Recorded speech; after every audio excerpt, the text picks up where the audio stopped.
కాసేపట్లో ఉమ్మడి వరంగల్ జిల్లాలో మున్సిపల్ చైర్మన్, వైస్ చైర్మన్ ఎన్నిక ప్రారంభం కానుంది.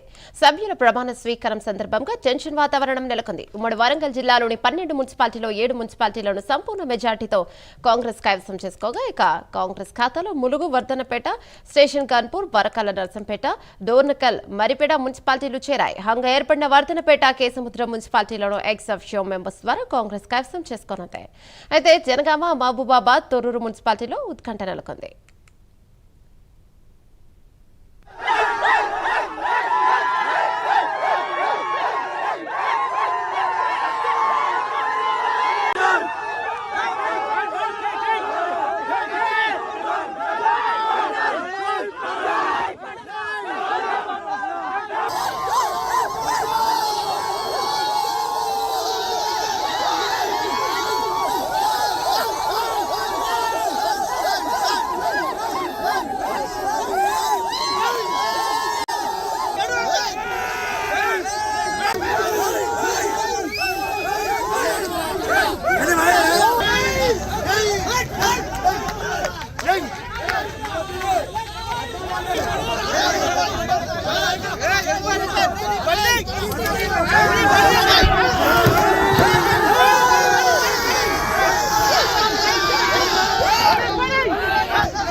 కాసేపట్లో ఉమ్మడి వరంగల్ జిల్లాలో మున్సిపల్ చైర్మన్, వైస్ చైర్మన్ ఎన్నిక ప్రారంభం కానుంది. సభ్యుల ప్రమాణ స్వీకారం సందర్భంగా టెన్షన్ వాతావరణం నెలకొంది.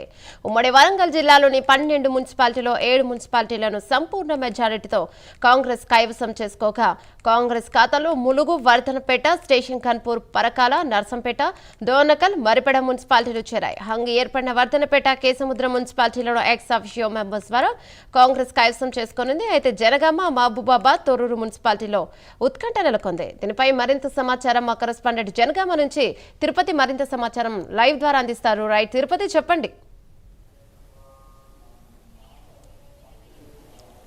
యమునా, మున్సిపల్ ఎన్నికల్లో చివరి అంకానికి చేరుకుంది. ఈరోజు గెలిచినటువంటి అభ్యర్థుల ప్రమాణ స్వీకారం తర్వాత చైర్మన్, వైస్ చైర్మన్ ఎన్నిక ఉండకపోతుంది. ఈ నేపథ్యంలో తెలంగాణ రాష్ట్ర వ్యాప్తంగా హగ్గు ఏర్పడినటువంటి మున్సిపాలిటీలో చాలా ఆసక్తికర రాజకీయాలు కొనసాగుతున్నటువంటి పరిస్థితి కనబడుతుంది. ఉమ్మడి వరంగల్ జిల్లా వ్యాప్తంగా 12 మున్సిపాలిటీ ఉన్నాయి. ఈ 12 మున్సిపాలిటీలు ఇప్పటికే 7 మున్సిపాలిటీలను కాంగ్రెస్ పార్టీ కైవసం చేసుకుంది. అక్కడ కూడా ఎటువంటి రాజకీయ వాతావరణం వేడెక్కినటువంటి పరిస్థితి కావచ్చు, ఇంకెటువంటి ఇబ్బందులు. కానీ ఎక్కడైతే హంగ వచ్చినటువంటి చోట కేసముద్రం కావచ్చు, మహబూబాద్, జనగామ, వర్ధనపేట, తొర్రూరు ప్రాంతాల్లో మాత్రం రాజకీయాలు రసవత్తరంగా కొనసాగుతుంది. ఎవరెవరు ఏ పార్టీలో జాయిన్ చేయబోతున్నారు, ఎవరు చైర్మన్ కాబోతా ఉన్నారు, ఎవరు వైస్ చైర్మన్ కాబోతున్నట్టు కూడా రాజకీయ విశ్లేషకులు కావచ్చు, ప్రజలంతా చాలా ఆసక్తికరంగా చూసినటువంటి పరిస్థితి. ప్రజెంట్ ఇప్పుడు నేను జనగామ మున్సిపాలిటీ ఆఫీస్లో ఇక్కడనే మరి కాసేపట్లో జనగామ గెలిచినటువంటి వార్డు అంతా కూడా కౌన్సిలర్ అంతా ఇక్కడికి చేరుకొని ప్రమాణ స్వీకారం చేసిన తర్వాత ఇక్కడ ఇదే ప్రాంగణంలో చైర్మన్, వైస్ చైర్మన్ ఎన్నిక ఉండబోతుంది. ఇప్పటికే జనగామ మున్సిపాలిటీకి సంబంధించినటువంటి కౌన్సిలర్లు అంతా కూడా క్యాంపుకు వెళ్ళి హైదరాబాద్ శివారు ప్రాంతంలోనే అక్కడే ఉన్నారు. అక్కడ క్యాంపు నుంచి కూడా ఇక్కడికి వచ్చిన తర్వాత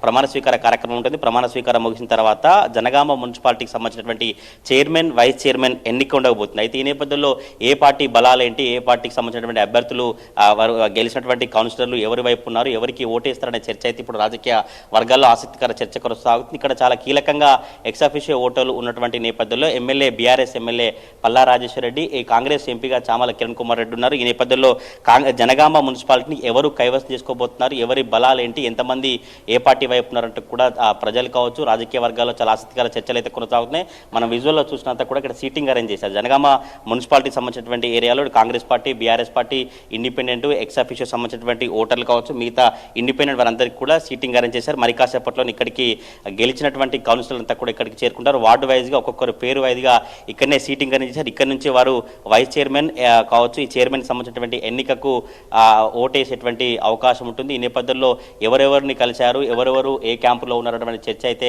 రాజకీయ వర్గాల్లో కొనసాగుతుంది. ఉమ్మడి వరంగల్ జిల్లా వ్యాప్తంగా 12 మున్సిపాలిటీలో ఇప్పటికే కాంగ్రెస్ ఖాతాలోకి ములుగు, వర్ధనపేట, స్టేషన్ కాన్పూర్, పరకాల, నర్సంపేట, డోర్నకల్, మరిపేట మున్సిపాలిటీలు. ఎందుకంటే అక్కడ బలంగా కాంగ్రెస్ పార్టీ సంబంధించినటువంటి కౌన్సిలర్లు గెలిచినటువంటి నేపథ్యంలో అక్కడ మిగతా పార్టీలకు ఎటువంటి అవకాశం లేదు. కానీ హంగేర్పడినటువంటి వర్ధనపేట, కేసముద్రం మున్సిపాలిటీలలో ఎక్స్ అఫిషియో మెంబర్స్ ద్వారా కాంగ్రెస్ పార్టీ కైవసం చేసుకోబోతా ఉంది. జనగామ, మహబూబాబాద్, తొర్రూరు మున్సిపాలిటీలో మాత్రం చాలా ఉత్కంఠంగా కొనసాగుతుంది. తొర్రూరు తొర్రూరు మున్సిపాలిటీలోని 16 వార్డులలో బీఆర్ఎస్ 9 కౌన్సిలర్లు ఉన్నారు, కాంగ్రెస్ పార్టీ 7 ఉన్నారు. ఇక్కడ కాంగ్రెస్ పార్టీకి సంబంధించి ఎక్సాఫిషియో ఓటుగా ఎమ్మెల్యే వినియోగించిన తర్వాత కాంగ్రెస్ పార్టీకి సంబంధించినటువంటి ఎంపీ ఎక్సాఫిషియో వినియోగించుకుంటే సమానంగా బీఆర్ఎస్ 9, కాంగ్రెస్ పార్టీకి సంబంధించినటువంటి 9 సమానంగా ఉంటే అధికారులు ఎటువంటి నిర్ణయం తీసుకుపోతారు, అధికారులను టాస్ వేస్తారా లేదంటే ఎటువంటి ప్రకటనలో పోతున్న చర్చ అయితే కొనసాగుతున్న పరిస్థితి కనబడుతుంది.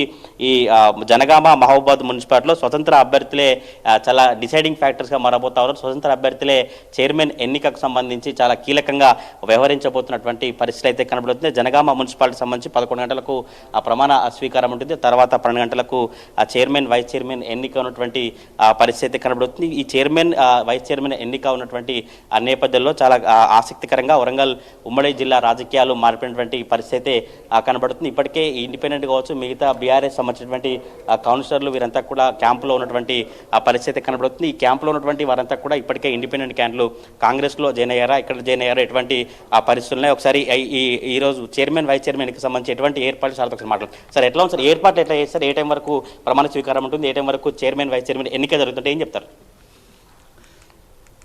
11 గంటలకు మనకు ఎలక్టెడ్ మెంబర్స్ యొక్క ప్రమాణ స్వీకారం ఉంటుంది.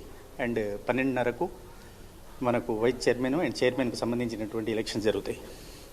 దానికి సంబంధించినటువంటి సీటింగ్ అరేంజ్మెంట్ కానివ్వండి అన్నీ కూడా ఏర్పాట్లు చేయడం జరిగింది. లోపలికి ఎవరెవరిని అనుమతిస్తారు అంటే ఎక్సాఫిషియో ఓటు కావచ్చు, ఎవరెవరు లోపలికి అనుమతి ఉంటుంది, ఏ టైం వరకు ఈ ప్రాసెస్ అంతా ముగుస్తుందంటే ఏం చెప్తారు? అంటే elected members and ex officio members తప్ప మిగతావి నాన్ అఫీషియల్ ఎవరు కూడా రావడానికి వీల్లేదు, లోపలికి వాళ్ళే ఉంటారు. ఒకవేళ ఇరు పార్టీలకు సమానంగా ఓట్లు ఉంటే అప్పుడు ఎటువంటి ఎన్నిక ఉండబోతుంది, ఎట్లా ప్రాసెస్ ఎట్లా అవుతుంది, ఈ ఎన్నిక కావచ్చు ఈ ప్రమాణ స్వీకారం ప్రాసెస్ అంతా ఎట్లా ఉంటుంది సార్? అంటే ఇరు పార్టీకి సమానంగా వచ్చినప్పుడు మనం డ్రా సిస్టంలో వెళ్ళడం జరుగుతుంది. మనకు